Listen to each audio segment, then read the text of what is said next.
Hi everyone, welcome back. आज हम लोग ICMR 2024 बायोसाइंस पार्ट सी के जितने भी रिमेनिंग क्वेश्चंस थे, लास्ट के जो 25 क्वेश्चंस हमारे रह गए थे, उनको इस वीडियो में डिस्कशन कर लेंगे। एंड इससे आगे के पार्ट के वीडियोस अगर आप लोगों को देखना है, then you can visit the playlist of the channel or else you can click on the I button. नहीं तो इस वीडियो के डिस्क्रिप्शन बॉक्स में भी मैं ट्राई करूंगी प्लेलिस्ट का लिंक डाल देने की। ओके, स्टार्ट करते हैं। चलो, क्वेश्चन नंबर 125 तक हमने ऑलरेडी डिस्कस कर लिया था। आज हम स्टार्ट करेंगे क्वेश्चन नंबर 126 से। ये स्टेटमेंट बेस्ड क्वेश्चन है एंड ये वाला जो क्वेश्चन है ये मेरे हिसाब से तो स्टार मार्क क्वेश्चन है। क्यों स्टार मार्क है ये थोड़ी देर में आप लोगों को पता चल जाएगा। देखो, स्टेटमेंट 1 में दिया है मोनो और polyubiquitination serves as a mechanism by which the tagged proteins are targeted for destruction by the proteasome of the cell। तो polyubiquitination से तो ठीक है, प्रोटियाजम मेडिएटेड डिग्रेडेशन हो जाता है प्रोटीन का, लेकिन मोनोयूबिक्विटिनाइजेशन से क्या प्रोटियाजम मेडिएटेड डिग्रेडेशन प्रोटीन का होता है? क्या नहीं होता है, राइट। मोनोयूबिक्विटिनाइजेशन से प्रोटीन का मॉडिफिकेशन हो जाता है, ना कि डिस्ट्रक्शन होता है। तो स्टेटमेंट 1 तो मेरे हिसाब से फॉल्स है, बट ICMR ने इसको करेक्ट माना है, ठीक है। और स्टेटमेंट 2 क्या है? स्टेटमेंट 2 में दिया है ubiquitinization can serve as activating signal by which the tagged proteins may form an activating complex. ये स्टेटमेंट ट्रू है। तो इसमें करेक्ट आंसर क्या होगा? इसमें क्या है? स्टेटमेंट 1 हमारा फॉल्स आएगा एंड स्टेटमेंट 2 इज ट्रू, ठीक है। तो statement 1 is false and 2 is true. तो मेरे हिसाब से करेक्ट आंसर ये होना चाहिए, लेकिन ICMR ने स्टेटमेंट 1 को भी ट्रू मान के रखा है। आई डोंट नो कि किसने दिया है, या फिर ये भी हो सकता है कि कोई भी बच्चे ने शायद इस क्वेश्चन को चैलेंज नहीं किया होगा। तो ICMR ने दोनों ही स्टेटमेंट को ट्रू माना है, जिस हिसाब से ICMR के हिसाब से ICMR के ऑफिशियल आंसर की में इसका आंसर दिया है ऑप्शन 1, ठीक है। बाकी आप लोगों को अगर ज्यादा पता होगा मोनोयूबिक्विटिनाइजेशन एंड पॉलीयूबिक्विटिनाइजेशन मेडिएटेड डिग्रेडेशन के बारे में, मोनोयूबिक्विटिनाइजेशन से डिग्रेडेशन होता है कि नहीं, इसके बारे में अगर आप लोगों को ज्यादा आइडिया होगा, then you can tell me in the comment section. मुझे I will be glad to know, like I'll be glad to hear from you। okay, now question number 127 देखो क्या बोला है।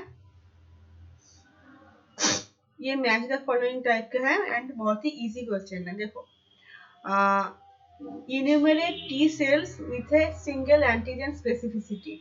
चलो सी का नहीं, चलो डी का देखते हैं।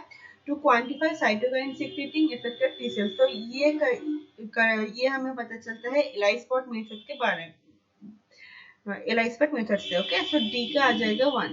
डी का 1 देखो कहाँ पे है ऑप्शन में, तीनों में दिया गया है डी का 1। देन ऑप्शन 1 में डी का 4 था, जिस वजह से ये पहले ही बाहर हो गया। Okay, sorry. देन नेक्स्ट देखो, ए वाला देखते हैं। In vitro proliferation of T lymphocytes. तो in vitro proliferation of T lymphocytes इसका आएगा इसका आ जाएगा 4th, जो है कि ट्रिटियम लेबल्ड थाइमिडिन। सो ए का 3 एंड ए का 4th एंड डी का 1 देखो कहाँ पे है। ऑप्शन 2 में ए का 2 दिया गया है, जिस वजह से ये तो नहीं आएगा। ए का 4, डी का 1, 3 ऑप्शन 3 एंड ऑप्शन 4 दोनों में ही दिया है, ठीक है। अभी देखो नेक्स्ट एक और देखते हैं हम लोग। सी वाला देखो, enumerate T cells with a single antigen specificity. तो ये हमें पता चलेगा पेप्टाइड एमाइसिड टेट्रामर से। सो सी का आ जाएगा 3। सो सी का 3 means option 3 is the correct answer. Okay, next चलो, क्वेश्चन नंबर 128।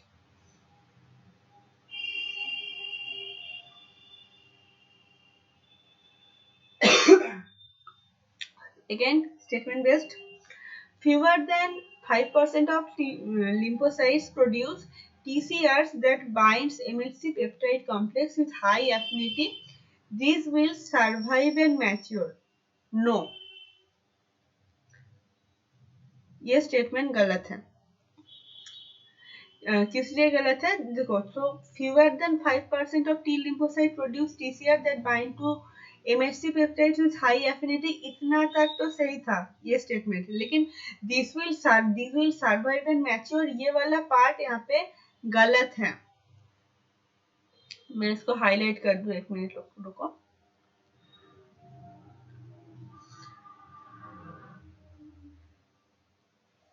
तो इस वाले पार्ट के लिए ये वाला स्टेटमेंट गलत हो जाएगा। किस लिए गलत होगा बेटा? देखो, अराउंड 90% टीसीआर रहते हैं।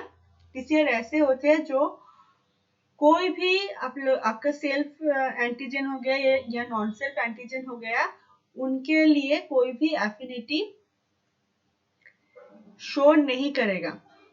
90% नहीं है, एक्चुअली ये है 95%। 95% ऑफ टीसीआर ऐसे होते हैं जो कोई भी एफिनिटी शो नहीं करते हैं। तो इनका तो जाहिर सी बात है डेथ हो जाएगा, नो सर्वाइवल। ठीक है, फिर क्या होता है, अराउंड 2 to 4% टीसीआर ऐसे होते हैं जो बहुत ही स्ट्रॉन्ग एफिनिटी शो करते हैं अपने सेल्फ एंटीजन के लिए। तो बहुत ज्यादा स्ट्रॉन्ग एफिनिटी शो करेगा तब तो वो अपने ही सेल्स को मारता रहेगा, जिस वजह से इनका भी सिलेक्शन नहीं होता है, इनका भी डेथ हो जाता है। So no survival for this also. Okay, and around 1 to 2% TCR ऐसा होता है जो इंटरमीडिएट एफिनिटी शो करते हैं।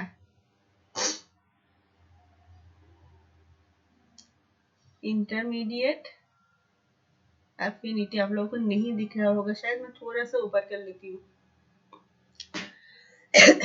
अराउंड 1 to 2% टीसीआर ऐसे होते हैं जो इंटरमीडिएट एफिनिटी शो करते हैं अपने सेल्फ एंटीजन के ऊपर।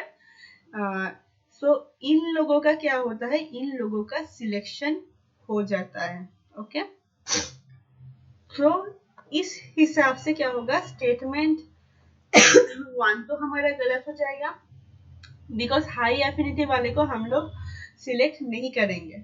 ठीक है, देन स्टेटमेंट 2 है, more than 90% of thymocytes produce TCRs that either do not bind to MHC peptide complex or bind them with very low affinity, they die by neglect। ये बिल्कुल सही स्टेटमेंट है, like ये वाला केस। रुको मैं mark कर देती हूँ, ये वाला केस है जिसको मैं सबसे पहले समझाई। अराउंड 95% ऑफ टीसीआर रहते हैं जो सेल्फ एंटीजन के लिए कोई भी एफिनिटी शो नहीं करते हैं, तो इनको भी हम लोग रिजेक्ट कर देते हैं। Okay, so statement 1 is false and 2 is true। देखो कहाँ पे है, 1 is false and 2 is true, option 4, right? next चलो, question number 129। only 3 of the protein impacted in VDJ recombination are unique to lymphocytes। one of the following protein participates in VDJ recombination of antibody genes and is unique to lymphocyte identity। इसी से हमारा ये last वाला part से ही हमारा answer आ जाएगा कि इसका आंसर आ जाएगा TDT। ओके, बहुत ही इजी था। बाकी के सारे बाकी के जितने भी 3 एंजाइम्स के नाम दिए हैं ये कॉमन है। Okay, then question number 130।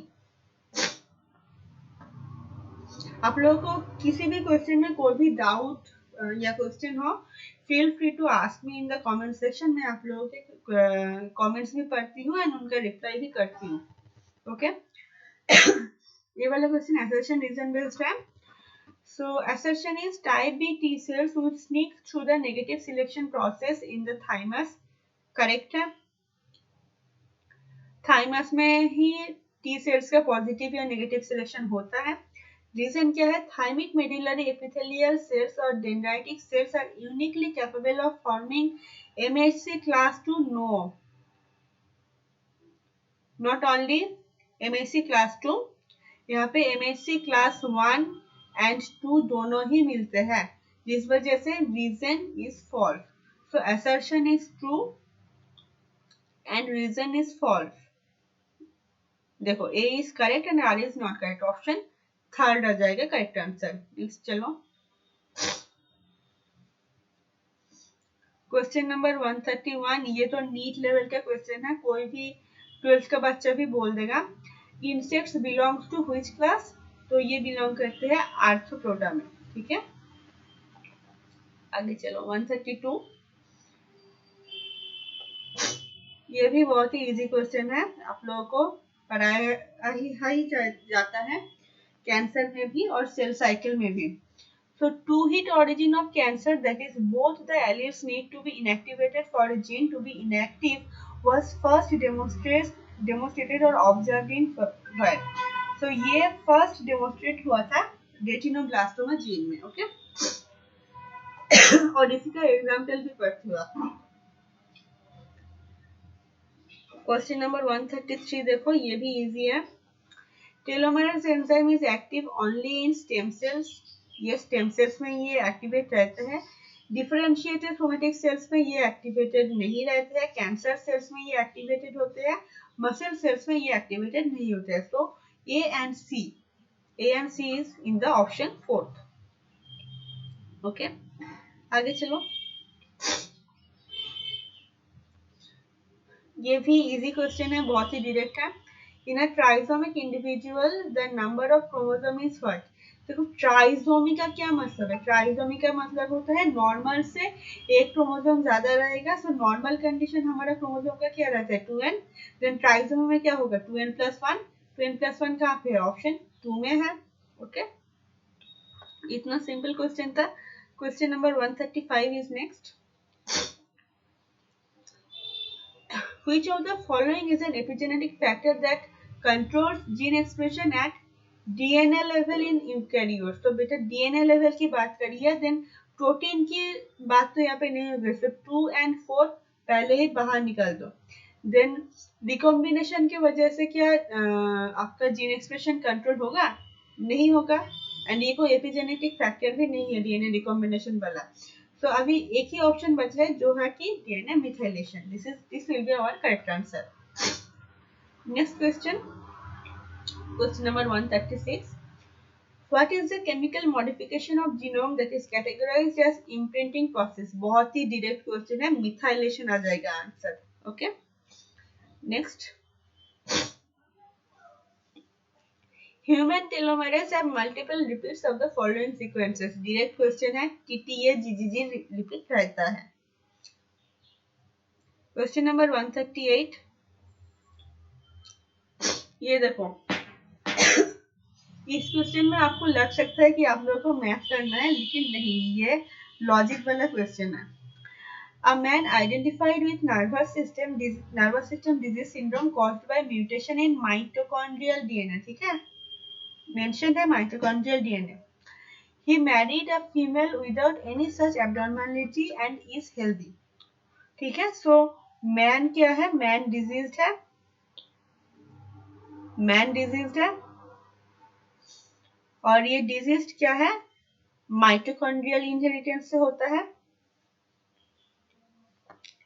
I mean mitochondrial DNA में म्यूटेशन के वजह से होता है। सो mtDNA मैं लिख देती हूँ, mtDNA म्यूटेटेड। एंड फीमेल क्या है? वो एकदम नॉर्मल है। तो आप लोग मुझे एक बात बताइए, एक सेकंड, वो लास्ट क्वेश्चन कर लेते पहले। तो क्वेश्चन के एंड में पूछा है what is the chance of the offspring getting syndrome of father. ये वाला मेल एंड ये वाला फीमेल के जो प्रोजेनी रहेंगे उनके डिजीज होने की क्या चांसेस है, ये पूछा है हमसे क्वेश्चन में। तो आप लोग मुझे सबसे पहले बताइए, जो माइटोकॉन्ड्रिया होता है वो कौन ट्रांसफर करता है? मदर से आती है ना, तो मदर से तो नॉर्मल वाला ही माइटोकॉन्ड्रिया आएगा, क्योंकि मदर यहाँ पे खुद नॉर्मल है, एंड फादर से तो माइटोकॉन्ड्रिया आएगा ही नहीं, राइट। तो क्या फादर का जो जीन है माइटोकॉन्ड्रिया वाला, वो क्या प्रोजेनी में पास ऑन होगा? नहीं होगा, राइट, क्योंकि माइटोकॉन्ड्रिया तो मदर देगी और मदर तो नॉर्मल है, जिस वजह से क्या होगा, जितने भी ऑफस्प्रिंग इस कपल के होंगे वो सारे के सारे नॉर्मल रहेंगे, ठीक है, जिस वजह से कोई भी प्रोजेनी फादर का वो सिंड्रोम शो नहीं करेगा, hence 0 is the answer. Next, ये देखो, ये भी एक लास्ट क्वेश्चन से ही मिलता जुलता क्वेश्चन है, एंड आप लोगों को मैं बता दूं, गेट में इस टाइप के क्वेश्चन बहुत कॉमन है, एंड इससे एक लेवल आगे जाके अराउंड 2022 में CSIR ने भी एक इस टाइप का क्वेश्चन पार्ट सी में पूछा था, ओके। तो इसलिए मैं बोलती हूँ कि आप लोग अगर एक एग्जाम की प्रिपरेशन कर रहे हो, देन ट्राई करो उस लेवल के मिलते जुलते जितने भी एग्जाम होते हैं, लाइक गेट हो गया, लाइक आईसीएमआर के लिए अगर आप प्रिपेयर कर रहे हो, then GATE, CSIR, NET, DBT, इन सारे क्वेश्चंस को भी आप लोग प्रैक्टिस कर लीजिएगा, क्योंकि क्वेश्चंस अगर रिपीट नहीं भी हुआ तो कॉन्सेप्ट रिपीट हो जाता है, एंड कुछ कुछ केसेस में तो मैंने देखा भी है कि इस एग्जाम में पूछा गया क्वेश्चन दूसरे एग्जाम में पूछ लिया गया, ठीक है, तो क्वेश्चंस का शफलिंग भी होता रहता है, ओके। तो देखो इस क्वेश्चन में क्या है, in mitochondrial mutation associated with disease the following crossings were made. So अगर फीमेल म्यूटेंट है एंड डिजीज, अगेन देखो माइटोकॉन्ड्रियल म्यूटेशन का केस है, ठीक है, तो फीमेल म्यूटेशन है एंड मेल वाइल्ड टाइप है, देन प्रोजेनी क्या होगा, प्रोजेनी भी म्यूटेंट होगा, बिकॉज माइटोकॉन्ड्रिया तो मदर से आता है, मदर खुद म्यूटेंट है।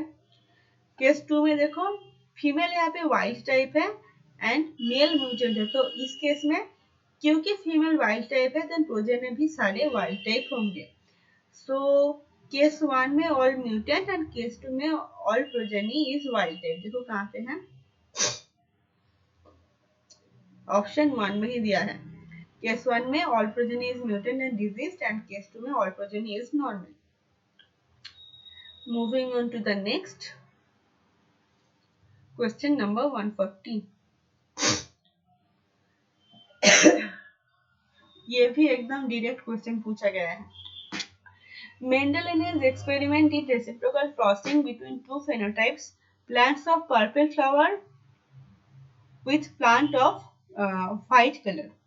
Reciprocal crossing produced all F1 purple colors, ठीक है, मतलब यहाँ से हमारे पास क्या क्लियर हो रहा है, क्योंकि कि purple flower is dominant over white flower, okay, इसीलिए F1 के सारे प्रोजेनी पर्पल है।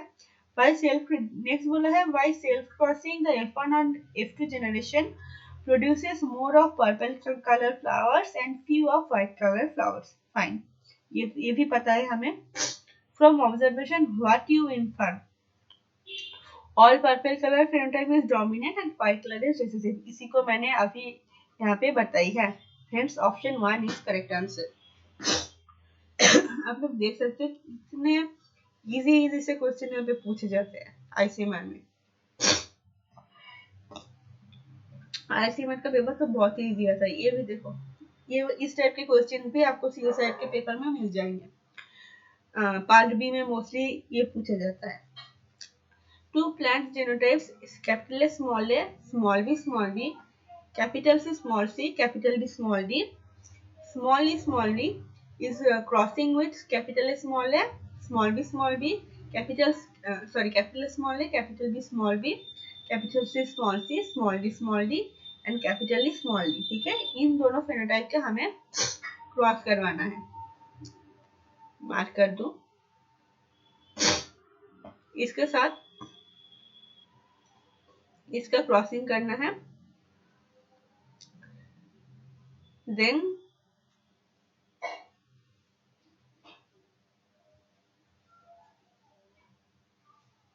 अच्छा चलो इसी से कर दूंगी हाईलाइट।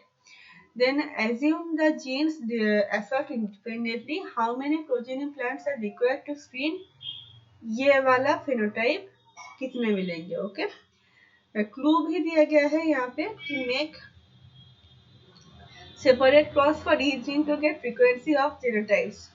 ठीक है, यहाँ पे सारा मतलब क्वेश्चन का आंसर ही क्वेश्चन में दिया गया है। ठीक है, तो देखो अभी कैसे सॉल्व करना है। इसके साथ इसका तो कैपिटल ए स्मॉल ए के साथ कैपिटल ए स्मॉल ए का क्रॉस होगा। देखो क्या होता है। आंसर तो मुझे भी पता है और आप लोगों को भी पता है कि क्या आ गया इसका। Capital A capital small A capital small A then small A then capital small A का कितने चांसेस है यहाँ पे देखो, यहाँ पे एक कैपिटल स्मॉल ए है एंड यहाँ पे एक कैपिटल स्मॉल है। देन इसका चांस आ जाएगा 1/2 into capital B small B के साथ स्मॉल बी का क्रॉस करना है एंड हमें चाहिए। एक सेकेंड, सॉरी मैंने यहाँ पे एक गलती करी है। हमें कैपिटल स्मॉल ए नहीं चाहिए, हमें स्मॉल ए वाला प्रोजेनी चाहिए। तो स्मॉल ए के चांसेस क्या है 1/4 है, चार में से एक ही है यहाँ पे स्मॉल में। देन बी के लिए देखो कैपिटल बी स्मॉल बी उसके साथ क्रॉस करवाना है कैपिटल स्मॉल बी का एंड हमें चाहिए स्मॉल बी। देखो तो कितना होगा capital B small B capital B small B again small B तो स्मॉल बी है 1/2 into capital C and small C ये क्रॉस भी आपका okay capital C into capital C हमें चाहिए स्मॉल सी।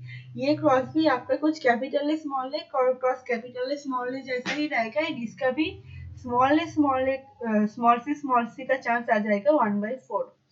देन स्मॉल डी वाला देखो capital D cross small D and हमें चाहिए स्मॉल डी। तो ये cross capital B cross small B का रहेगा एंड स्मॉल डी हमें चाहिए तो इसका चांस भी आ जाएगा 1/4। देन ई के लिए देखो, ई के लिए again capital small D cross capital small D and हमें चाहिए स्मॉल डी। तो ये क्रॉस भी आपका कैपिटल स्मॉल ए क्रॉस कैपिटल स्मॉल ए के जैसे रहेगा एंड इसका भी 1/4 चांस आ जाएगा। देन देखो अभी इसको सॉल्व करो। इसको सॉल्व करने से क्या आ जाएगा देखो 1 इसको कैलकुलेट करो 4 इंटू 2 एक मिनट रुको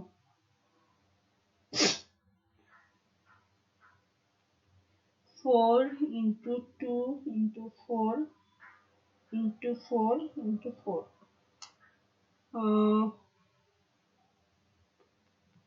1/5 एक सेकेंड कहीं पे तो मैंने गलती करी है।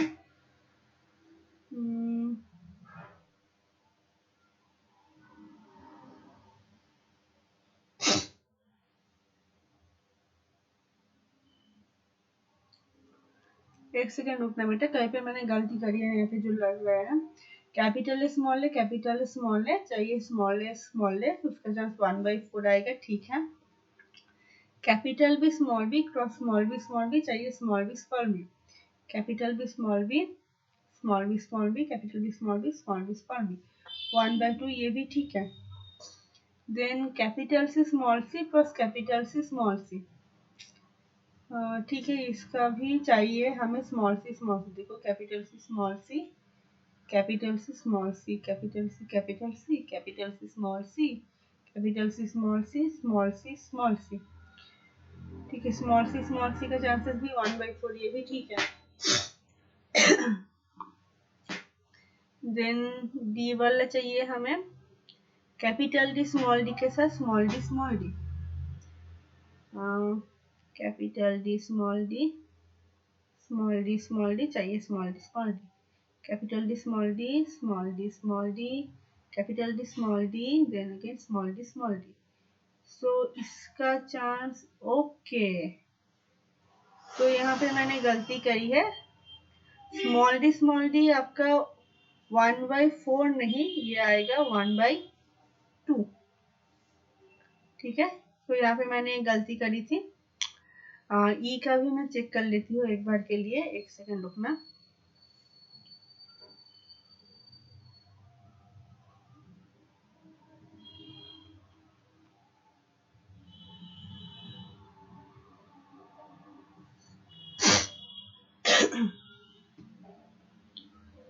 ई का भी मैं चेक कर लेती हूँ, जल्दी के चक्कर में गलती कर दी मैंने।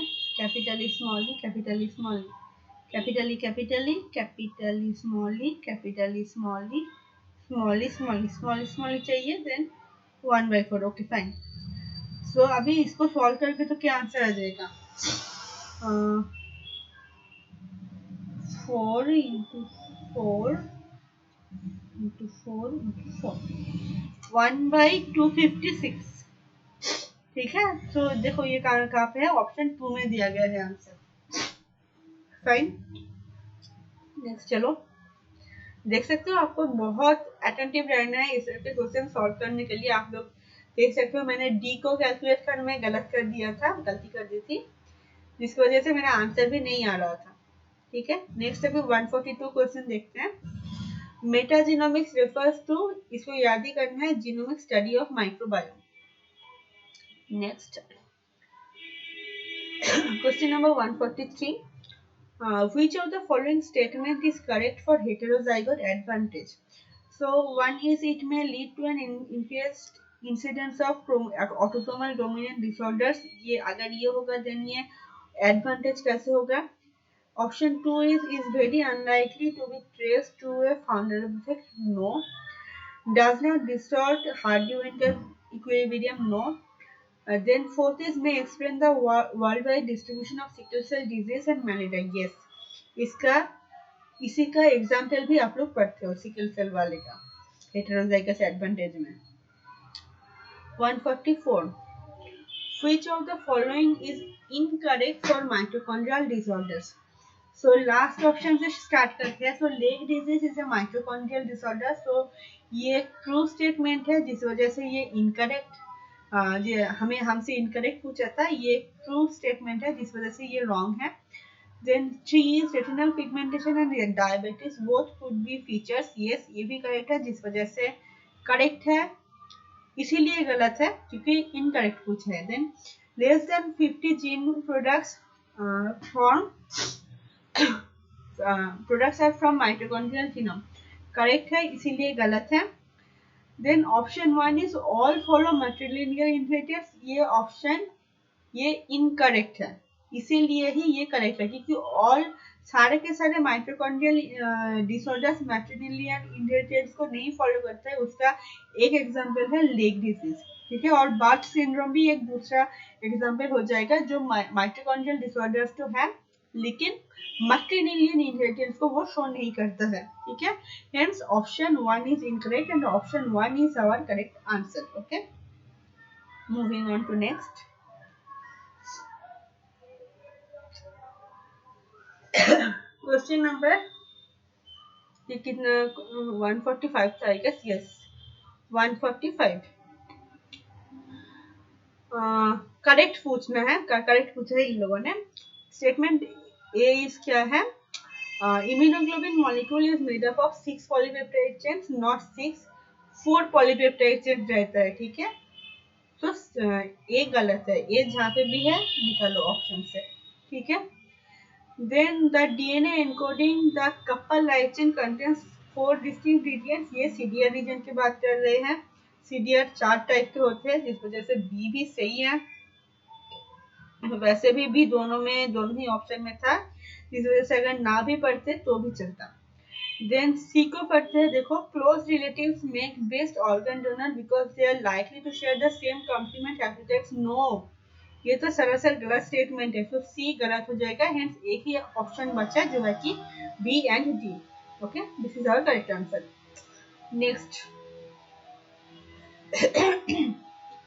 Question number 146, hemoglobin S differs from normal hemoglobin A by a single amino acid substitution। ठीक है, सिकल सेल डिजीज के बारे में पूछा था कि कौन कौन सा करेक्ट है। यस, ऑप्शन ये तो करेक्ट है, क्योंकि GAG से क्या चेंज होता है, GTG। GAG किसको कोड करता था, ग्लूटामिक एसिड को, एंड GTG किसको कोड करता है, वैलिन को। ठीक है, ऑप्शन ए तो सही है। ये तो 3 ऑप्शन में दिया था यहाँ पे, फोर्थ बाहर निकल गया। Then the sickle cell effect of red blood corpuscles is the result of abnormal hemoglobin binding with red cell membrane। No, B is wrong, तो B ऑप्शन 1 निकल गया। Then C splenic infection may occur but this has little clinical consequence। No, ये भी गलत है, C भी गलत है, तो ऑप्शन थर्ड भी बाहर हो गया। अभी एक ही ऑप्शन बचता है, option 2, that is A and D. So D में था life threatening thrombosis can occur, ये स्टेटमेंट ट्रू है। नेक्स्ट चलो,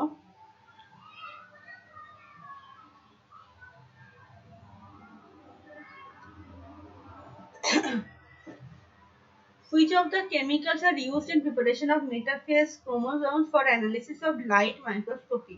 so colchicine तो बेटा यूज होता है, सी आएगा ही। सो ऑप्शन वन में सी नहीं है, जिस वजह से इसको हम इग्नोर कर देंगे। देन फाइटोहेमोग्लूटिनिन ये यूज होता है, ए भी आ जाएगा। Then A and C, two भी बाहर निकल गया। देन क्विनेक्टाइन आई डोंट थिंक यूज होता है। देन हाइपोटोनिक सलाइन, यस ये यूज होता है। ऑप्शन सी ए सी डी आ जाएगा मेरे हिसाब से करेक्ट आंसर। 1 मिनट रुकना, मैं इसको चेक कर लेती हूँ। 69 या ऑप्शन थर्ड है, या ये करेक्ट।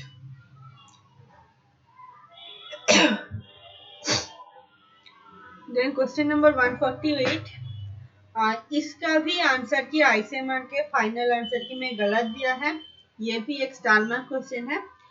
सो स्टेटमेंट 1 में क्या है, स्टेटमेंट 1 में बोला है इन lionization of X chromosome inactivation all the genes of one X chromosome are switched off। yes, ये फीमेल्स में देखा जाता है।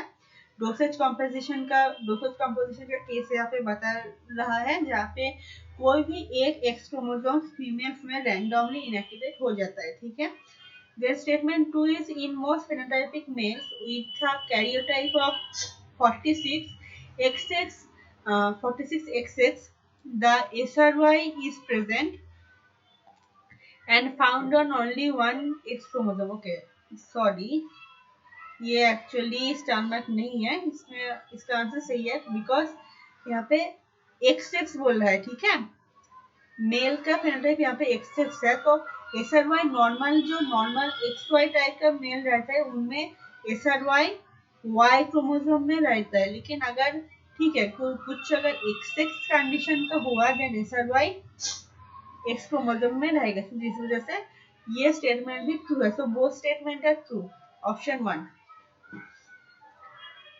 Next last 2 questions are left. Question number 149, which of the methods can be used for gene therapy of cancer? So option C, yes, statement C वाला देखो, increased expression of angiogenic factors। तो angiogenesis का क्या मतलब होता है बेटा, angiogenesis का मतलब होता है formation of new blood vessels, and ये प्रॉपर्टी है कैंसर सेल का। तो अगर हमें कैंसर सेल के अगेंस्ट जीन थेरेपी करनी है, अगर हमें कैंसर को क्योर करनी है, देन क्या हम चाहेंगे कि एंजियोजेनिक फैक्टर्स का एक्सप्रेशन है, सो दैट और भी ज्यादा ब्लड वेसल बने और वो न्यूट्रिएंट और ऑक्सीजन सप्लाई करे कैंसर सेल को, जिस वजह से कैंसर सेल और अच्छे से सर्वाइव कर पाए, नहीं चाहेंगे ना। So increase expression of angiogenic factors, ये स्टेटमेंट तो गलत है। सो सी जहाँ पे भी दिखे आपको बाहर निकल दो। ऑप्शन 1 में सी है, 3 में सी है, 4 में भी सी है। अभी ये सारे निकल गए, then एक ही ऑप्शन हमारे पास बचा जो है कि option 2 A B D, hence is our right answer. ठीक है, सो इस ट्रिक को आप एग्जाम में भी बता सकते हो, अगर अपना सकते हो। अगर आपको एक या दो ऑप्शन में भी दो ऑप्शन का भी पता है, देन आप ऑप्शन से चेक कर सकते हो, ऑप्शन एलिमिनेट करके आप राइट आंसर तक पहुंच सकते हो। ओके, नेक्स्ट चलो, I guess last question, yes this is the last question. For pre implementation genetic diagnosis, which of the following does not take place? So the use of fluorescent in situ hybridization to detect an unbalanced chromosomal abnormality, yes ये use होता है, हमसे पूछा था does not. ठीक है, कौन सा यूज नहीं होता है। Then fetal sex chromosome or fetal sex chromosome of embryos in sex fetal sex determination of embryos in sex-linked disease, yes ये भी यूज होता है, जिस वजह से ये भी नहीं आएगा।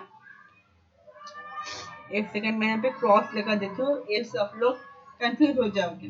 ठीक है, ए एंड बी स्टेटमेंट सही है, हमसे इनकरेक्ट पूछा था, मतलब नॉट टेक प्लेस पूछा था, तो जिस वजह से ये तो नहीं आएंगे। देन इन विट्रो फर्टिलाइजेशन भी किया जाता है, जिस वजह से ये भी नहीं आएगा। अभी एक ही ऑप्शन बचता है जो है ऑप्शन थर्ड।